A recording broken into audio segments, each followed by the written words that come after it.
这是二战时期极为罕见的一幕。儒雅的德国军官来到了法国农民家借住，他脱帽致敬时身姿笔直，眼神中透着对屋内之人的尊重。然而迎接他的却是祖孙俩冷漠的眼神与刻意保持的距离，他们的心中满是对侵略者的抵触与愤懑。即便面对眼前这个看似温和的军官，也不愿放下心中的芥蒂。借宿这个事情本身也是不容抗拒的。白天德国军官的父亲便毫不讲理地冲进了简妮的家中，一眼就相中了他父母的房间。简妮的父母都是因为战争而亡，尽管去世已有多年，但简妮每天都会打扫父母的房间，并插那一捧刚摘的鲜花，仿佛父母从未离开过一样。如今他唯一的精神寄托也要被侵略者破坏，简妮面对这样的安排，却也只能忍气吞声。他能做的唯一反抗，便是趁着士兵们往房间里搬运行李时，将鲜花和父母的合照拿走。这个冬天来的似乎比往年更早一些，战争带来心灵上的寒冷，也更让人们感到无助与绝望。即便坐在火炉旁，简妮冷得忍不住缩手，祖父便建议他为自己弹奏一曲，顺便暖暖身子。于是简妮弹奏了巴赫的《哥德堡变奏曲》，整体曲风深沉而内敛，恰似简妮在这动荡乱世中坚守的内心孤岛，默默宣泄着无法言说的抵抗情愫。德国的上尉威尔纳抵达住处，他听着曲子不知不觉入了迷，但当威尔纳刚在门口站定，琴声便戛然而止。在这一方小小的空间中，威尔纳彬彬有礼的自我介绍，与祖孙俩的冷漠做了对抗。Je suis désolé. Ma présence ici, naturellement nécessaire. J'aurais évité si cela était possible. 威尔纳表达了歉意后，后知后觉地摘下了帽子，请求了祖孙俩为自己带路。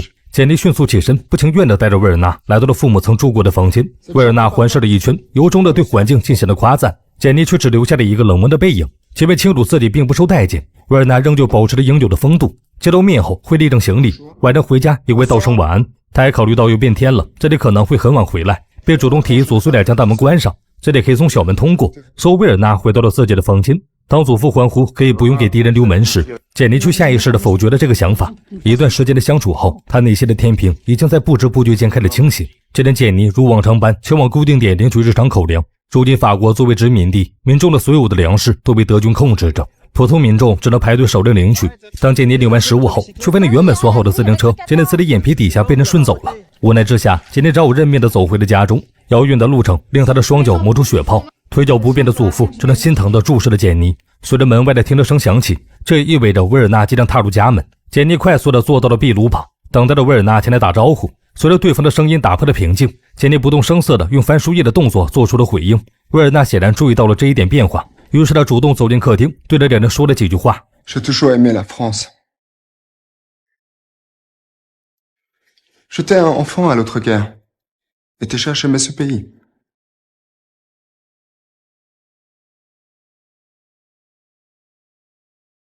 Pourtant, j'ai perdu mon père moi aussi.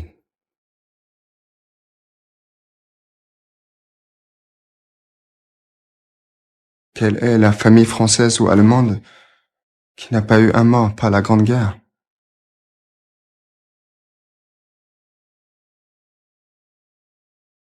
J'ai beaucoup de respect pour les gens qui aiment la patrie. 威尔纳说完这些肺腑之言后，便转身回到了房间中。简妮和祖父知晓了他的丧父之痛后，内心深处难免有所触动。战争无差别的带来伤痛与死亡，无论是侵略者还是被侵略方，都无法在战争的巨轮下讨到好处。接下来的日子里，简妮由于自行车被偷走，只能徒步去上门授课，因此脚上新伤叠旧伤，他疼得实在走不动路时，威尔纳的车刚好路过，他主动叫停了司机，随后主动邀请简妮坐上顺风车。然而当威尔纳绅士地打开门时，简妮却径直地朝前走着，无情地与威尔纳擦肩而过，哪怕痛到每步走得像踩在刀子上一样，他无法跨越民族仇恨的鸿沟去接受这种友好。威尔纳识趣地重新坐上了车，离别时仍有礼貌性地挥了挥手。简妮见车的走远，立刻泄的气般跌落在了地上。好在接下来的一段路程中，简妮遇到了开车的表哥，他这一次毫不犹豫地上了车。一路上心怀不轨的表哥故意挤着简妮占尽便宜，一到家门口，简妮便迅速地与表哥拉开了距离。果然人与人之间最怕对比，在表哥猥琐行为的衬托下，威尔纳的含金量还在上升。于是简妮开始期待着夜晚的降临，他已经习惯了威尔纳在睡前说一声晚安，可今天威尔纳表现得十分奇怪，他竟然直接回到了房间中。简妮莫名感到一阵失落，好在这个感觉并没有持续很久。没过一会儿，威尔纳穿着便装下了楼，他敲响客厅房门时，礼貌地请求了一桶烤火取暖。威尔纳见祖孙俩虽然没有回应，但也没有之前表现的那么抗拒后，便主动走到了壁炉前，感受了久违的温暖。一时间，威尔纳想起了自己德国的家，简妮忍不住偷看他的背影，用眼神丈量了两人的距离。然而在维尔纳起身时，他的注视迅速抽离。只见维尔纳来到了书架旁，一口气说出了众多法国作家的名字。显然他之前对法切兰的喜爱并不是随口说说。接着维尔纳来到了钢琴前，表达了对巴赫前奏曲的喜爱。很显然两人初见时，简妮的弹奏给维尔纳留下了深刻的印象，但他如今迟迟不肯弹奏，也不愿与敌人分享。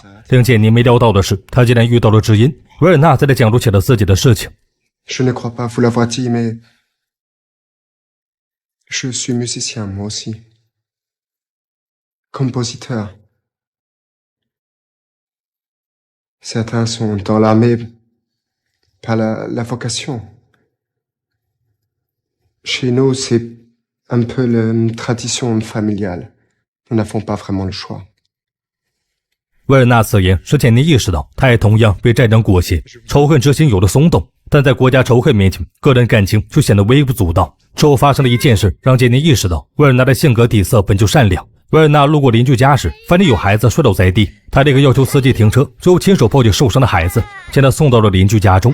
这一幕被简妮尽收了眼底。如此善良的维尔纳，根本无法让他和侵略者画上等号。简妮愈发对维尔纳产生了探索的欲望，于是他找到了邻居家的男孩皮尔，想要回味维尔纳说过的每一句话。临近夜晚，简妮会习惯性地望向门口，如果维尔纳回来的晚了，他会不由得担心。但是当维尔纳抵达时，简妮就会立刻别扭地看起了书，心中也被羞涩与紧张填满。维尔纳的一句晚上好却胜似千万句情话，如同徐徐的海风在平静的海面上激起波涛，少女的心因此久久难以平静。维尔纳蹲在火炉旁取暖，明明在触手可及的位置，但两人都清楚，他们之间隔绝了一道不可跨越的鸿沟。Il fait bon ici.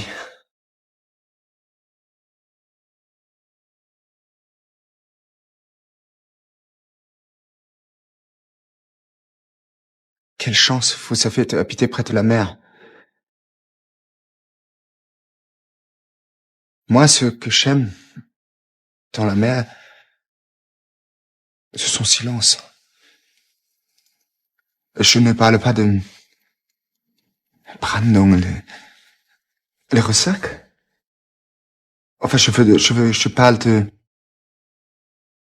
ce qui est caché.De ce qu'on devine.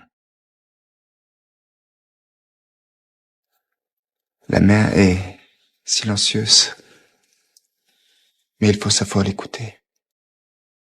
维尔纳好像在诉说着对平静海面的喜欢，但他的话语却忍不住让人联想到身旁这位拥有着蓝色眼眸的姑娘。她沉静内敛的性格下，藏着同样一颗悸动的心。祖父的双眼在两人之间来回逡巡，仿佛已经洞察一切。好在维尔纳说完后，便识趣地转身上楼。离开前仍旧没有忘记说声晚安，简妮却不受控制的任用泪水模糊双眼。Pourquoi me regardez-vous comme ça? Tu mettras la bûche de côté avant de monter, afin qu'elle ne brûle pas pour rien. 祖父并没有回答这个本就没有意义的问题，可这少女的心却彻底乱了。但很快简妮又清醒了过来，她的学生因为身份特殊，连夜和父母逃离了此地。只留下了一辆自行车。简妮在学长邻居的劝说下骑走了那辆车子，一路上她任由泪水打湿脸庞，少女懵懂的心如同海边的泡影，即便在阳光下短暂的闪耀着绚丽光彩，可转眼间就会破碎消散，归于虚无。简妮回到家中时，祖父正在和表哥侃侃而谈，显然对他感到十分满意。即便表哥今天穿得人模狗样，但是简妮却深知他的恶劣。简妮回到房间，擦去一身的狼狈，她透过镜子看到了曼面的少女身躯，这才意识到自己已经长大了。于是简妮换上了母亲当年穿过的裙子，欣喜地和祖父分享时，祖父却忍不住有些担心起简妮。突然注意外表的他已经难掩少女心事。今天是1年1度的圣诞节，祖父按照惯例会去参加弥撒聚会，简妮却拒绝了陪同。好在祖父并未拆穿他的小心思，在这个特殊的节日，简妮愿意放弃一切，只想放纵一次。精心打扮的她终于等来了他的绅士。简妮故作淡定地坐在椅子上，面朝壁炉，甚至不敢抬头看一眼，生怕与维尔纳的目光交汇会泄露自己内心的情感，使两人陷入更加复杂难辨的境地。维尔纳坐到了钢琴前，弹奏了初见时简妮曾经弹过的巴赫前奏曲。尽管没有言语，两人却能感受到彼此灵魂的共鸣。这种共鸣跨越了立场的障碍，让他们在精神层面有了更深层次的连接，使他们之间微妙的感情进一步发展。可是简妮始终没有勇气回头。维尔纳看着少女白皙的后颈，有点情难自禁的想要靠近简妮，但在他们身处战争背景下，分属对立的阵营，国仇家恨的大环境如一道坚固的屏障横在两人之间。维尔纳清楚地意识到自己不能肆意妄为，理智不断地拉扯着维尔纳，最终冲动抬起的手却又被无奈地放下。一句圣诞祝福后，维尔纳选择转身离开，把那份冲动和情感再次压抑回心底，与那把简妮为他预留的椅子擦身而过。确认对方彻底离开后，简妮做了一个疯狂的举动，她来到了维尔纳的房间，拿起对方的围巾，贪婪地感受着上面残留的余温。随后简妮看见了维尔纳被拆开的家信，她忍不住好奇地打开查看，想要更加了解维尔纳的信息，拉近彼此的距离。随后简妮直接躺在了对方睡过的床榻之上，被专属于维尔纳的味道包裹，主动躺在了他的怀抱之中。简妮贪婪地抱着枕头入眠，直到听见屋外传来的停车声，她才如梦初醒地逃离了这里。简妮原本以为自己将信塞回去就能够掩人耳目，可是她匆忙关门时带来的一阵风将那封家信吹到了地上。维尔纳回到房间，捡起来掉在地上的信件，也意识到少女出格的行为，他的心还已再次波涛汹涌。于是第二天，维尔纳主动找到了简妮，只想要确认一件事情。简妮打完雨后，发现维尔纳高大的身躯站在桥头，他一脸紧张地握着拳，定定地看着简妮，右手的大拇指也下意识地搓着手，仿佛是一个心虚的孩子。简妮有些惊呆了，平日里爱答不理的冷傲表情也浮现出了一丝困惑。他故作镇定地走过去，维尔纳立刻绅士地侧身让开。当他以为自己用精湛的演技蒙混过关时，却不能将自己刚刚捕捞的鱼打翻在地。维尔纳见状，立刻脱下手套帮忙捡了起来，两只手交错的捡鱼，分明离得那么近，却又完美的错过了每一次的触碰。两人眼神交汇时，维尔纳确实看到了简妮的冷漠。莫测的女孩绝情的背影离开时，他才意识到这一切只是自己的幻想。实际上，简妮只是落荒而逃，他只能用冷漠的掩饰那快要跳出胸膛的心脏。简妮回到家时，却被蹲守在此地的表哥拦住，对方想要邀请简妮参加舞会，却再次遭到了无情的拒绝，他因此丧失了所有的耐心。于是表哥只得用强硬手段想要逼迫简妮就范。由于男女力量悬殊，受着愚人的简妮只能痛苦地挣扎着。赶来的维尔纳听到了屋内发出的惨叫声，立刻快步地推开了门，终止了这场闹剧。他心疼地望着简妮恐慌的模样，却只是沉默地与之擦肩而过。赶到家的祖父发现气氛微妙，想要询问发生了什么事，简妮却不愿再次提及。换了便服后的维尔纳却难抑制内心的澎湃，于是他想要单独找到简妮说明心意，但是还未来得及说出口的话，却被推门而入的祖父打断。这天简妮外出时，突然发现即将出入邻居家的男人被德军逮捕，于是简妮主动来到邻居家报信。她早已经察觉到邻居保卫国家的秘密行为，一旦她将一盆天竺葵放在窗台时，就不准儿子回家打扰大人们的谈话。但在这次盟友被抓，邻居势必为了组织做出一些大动作。没过多久，维尔纳将自己准备带两个好友在外面小房子住下的事情对祖孙俩进行了报备。从维尔纳高兴的神情来看，他和即将到来的人一定交易匪浅。然而三人第一天夜里就因为侵略者和胜利者的争议吵了起来。朋友们认为德国是战胜国，就该碾压作为失败者的法国，但是维尔纳并不赞同，他始终强调了自己是侵略者的身份，并想试图维护法国人民的尊严。Frankreich ist besiegt, mein Freund, und wir sind die Sieger. Halten wir uns dementsprechend mit Stolz und mit Ehre. Aber gerade die Ehre, bedeutet das nicht für die Sieger, andere Völker nicht zu demütigen? 但很为朋友并因为这些疯狂的言语对维尔纳进行了抨击。听到他们争吵的简妮被维尔纳的话也惊到了，简妮意识到维尔纳并不是纯粹的侵略者，心也抑制不住的在这狂跳起来。但家国仇恨却不会因此彻底消弭，邻居也终于要过大动作了。在这之前，对方主动找到简妮，将孩子托付给了他照顾。简妮却整夜都睡不好觉，她担心邻居会对维尔纳不利。果然深夜之中，爱国者们便开始行动了。邻居的丈夫将炸弹绑在了维尔纳专车的车底。简妮意识到维尔纳今天有生命危险时，立刻不管不顾地跑到了楼上，想要敲响他的房门进行预警。但在到了门前却又停了下来，一边是国仇家恨，一边是少女情怀，孰轻孰重，简妮很快便做出了抉择。但是她却因为这个决定而难以入眠。于是简妮守在窗边度过了煎熬的一夜，直到被窗外的德军交谈声惊醒。简妮再次被恐慌感充斥心头，心里即将发生的恐怖事情，她再次陷入了两难境地。直到维尔纳下楼的声音传来，简妮做出了一个大胆的决定，她迅速坐到了钢琴前，弹奏起了那首巴赫的前奏曲。即将走出大门的维尔纳听到汽声响起时，果不其然顿住了脚步。维尔纳感到十分诧异，女儿自从他入住后便不曾分享自己的琴声，如今就突然弹奏，难道是在回应两人之间的感情吗？维尔纳一边沉浸式听着弹奏，一边探究着看着女孩紧张的神情。一曲弹奏结束后，维尔纳听着门外剧烈的爆炸声，才意识到简妮是在救自己。他最后深深地看了一眼女孩，匆忙地跑出了房门。然而维尔纳亲眼目睹他的挚友和副官因为这场爆炸葬身于火海，却忍不住悲从中来。简妮隔着火映看着维尔纳的悲痛神情，悬着的心再次下坠。两人之间说不清道不明的东西太多了。韩国德军便将幕后黑手逮捕，这是简妮的邻居夫妇，谁都知道这意味着什么，就连他们的孩子皮尔也清楚后果。他不愿分离，却也只能无助地望着车的渐行渐远。简妮心痛地追上了皮尔，将他带回了家中收养。简妮不忍心看皮尔成为无父无母的孤儿，于是想再帮邻居夫妇争取一次机会。然而当简妮来到德军的占据地时，却和其他法国群众一样遭到了德军的驱赶。维尔纳一眼便在人群中看到了简妮，他无奈地看见女儿请求的眼神。身为德军的上尉，维尔纳也有难言的苦衷，最终他只能俯身坐到了车中，却又忍不住向后望去。准备离开的简妮立刻心有所感，再次扭过头去。这一次的对视，两人的眼中只有纯粹情谊。立场不同的两人，甚至连一个开始都不敢奢望。简妮回到家中，忍不住失声痛哭，祖父只能在一旁默默地陪伴着她。临近夜晚，简妮情绪稳定了下来，她坐在客厅，等待着维尔纳的到来。维尔纳如约而至，脚步声却异常沉重。这一次，他是来告别的。Je m'en vais.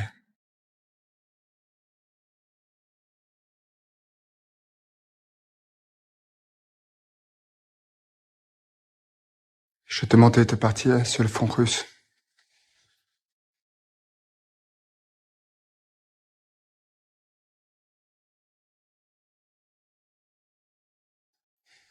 La propagande ne parle que des victoires de notre armée. Mais là-bas, il fait moins 40. Nos soldats ne peuvent plus.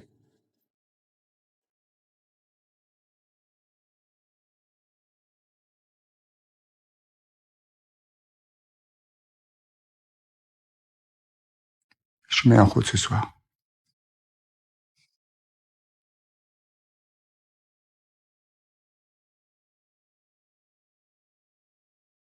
Je vous souhaite une bonne nuit.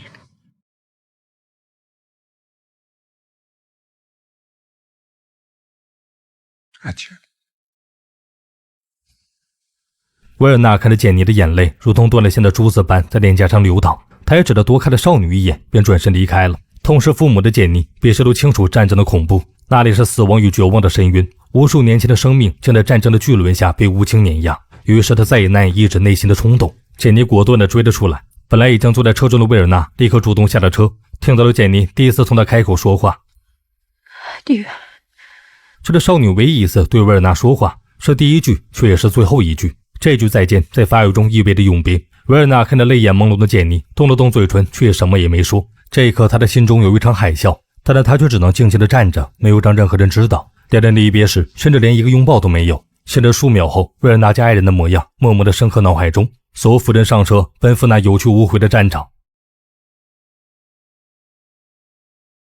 后来简妮坚定了维护祖国的决心，所有的家族的反抗组织投身于反抗侵略的斗争中，和邻居当初一样，走进了一个神秘的房间，便在窗台上放上了一本天竺葵。在这个战火纷飞的年代，他的下场也注定悲惨。上尉与少女之间的爱情本来悄然绽放在战争废墟中的油花，却因国际与战争的天谴，只能以沉默相对，以无言作别。这场爱不能言的爱情终究要消散在战火之中。如果没有战争，他们又将是多么登对的恋人。让我们在这场电影的余韵里铭记战争的残酷，珍视和平的珍贵。全世间再无战火纷飞，再无挚爱分离。